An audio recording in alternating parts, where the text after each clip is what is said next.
ओम शांति। 14 अप्रैल को हम सब ने एक विशेष मुरली पढ़ी और इस मुरली का हर एक पैराग्राफ और हर एक पैराग्राफ की हर एक लाइन अपने अंदर समाने जैसी है।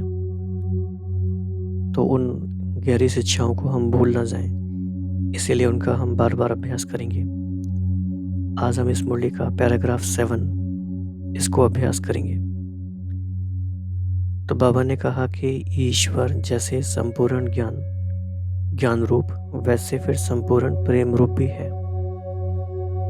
तो इस पैराग्राफ में दो बातों की बात हुई है, ज्ञान और प्रेम। लेकिन पहले क्या है, ईश्वर में दोनों ही क्वालिटीज समाई हुई है, परंतु फर्स्ट ज्ञान सेकंड प्रेम, ये बहुत बहुत बड़ी बात है, बहुत गहरी बात है ये।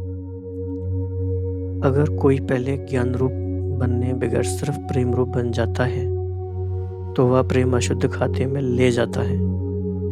इसीलिए प्रेम को मर्ज कर पहले ज्ञान रूप बन भिन्न भिन्न रूपों में आई हुई माया पर जीत पाकर पीछे प्रेम रूप बनना है।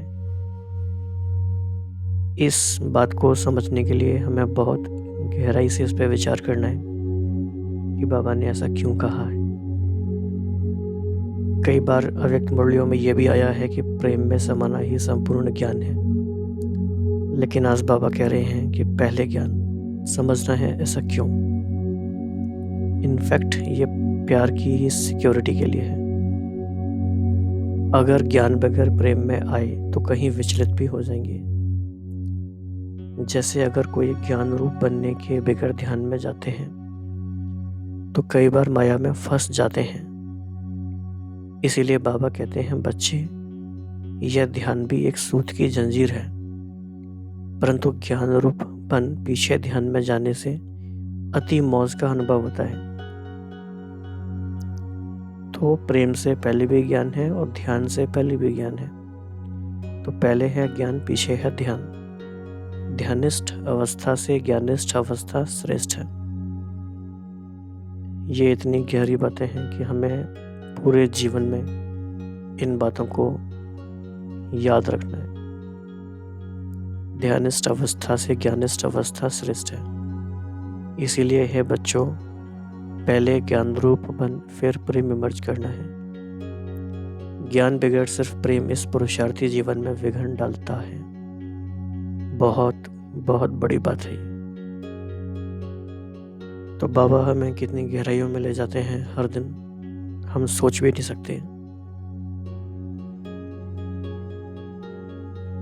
अगर हम बाबा की बातों को ध्यान से नहीं पढ़ते तो हमें लगता है कि बाबा कॉन्ट्राडिक्टरी बात कह रहे हैं, बाबा ने कभी कुछ कहा कभी कुछ कहा। लेकिन अगर हम बहुत ध्यान से देखेंगे तो सारी बातों का इशारा एक ही तरफ होता है।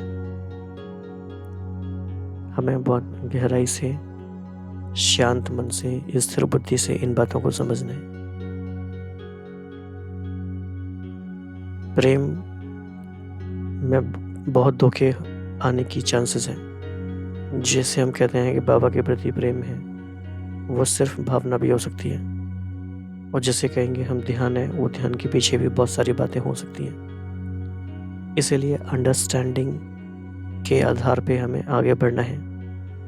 और बाबा ने हमें इतना बेहद का विस्तार में ज्ञान क्यों दिया? हजारों साकार मुरलियां हैं, हजारों अव्यक्त मुरलियां हैं। क्यों? सिर्फ बाबा को ही वही याद करना है, लेकिन क्यों है इतना ज्ञान का स्पष्टीकरण?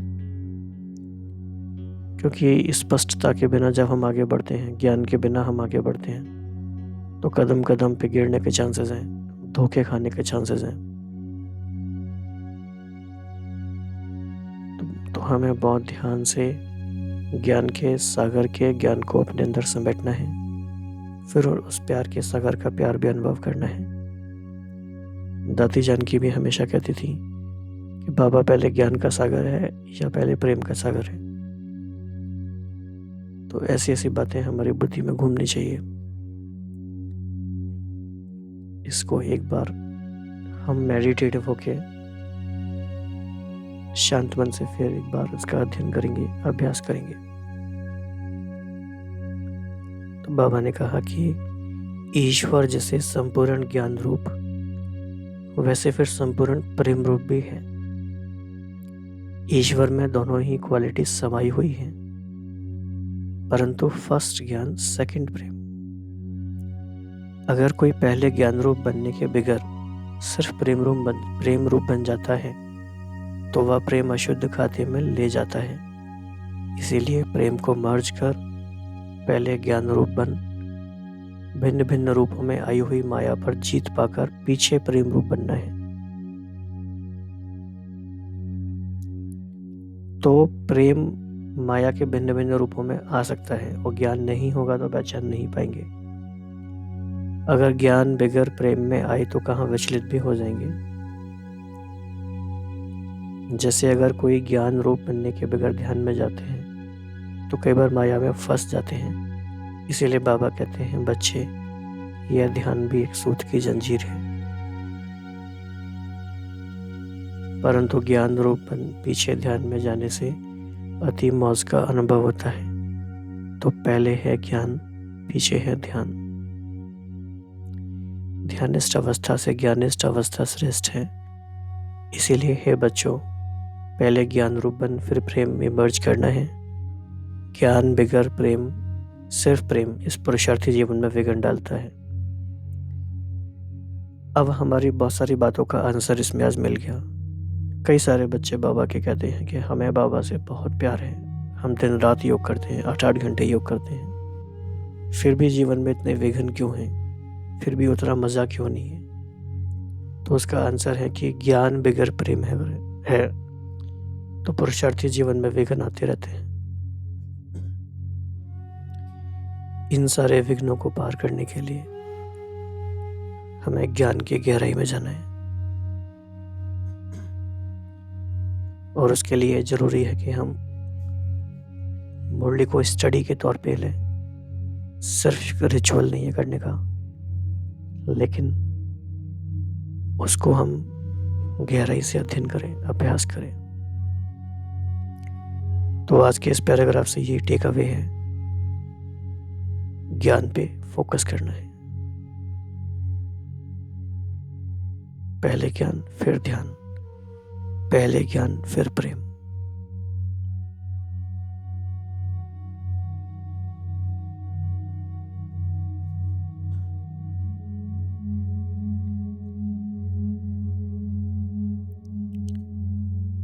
ओम शांति।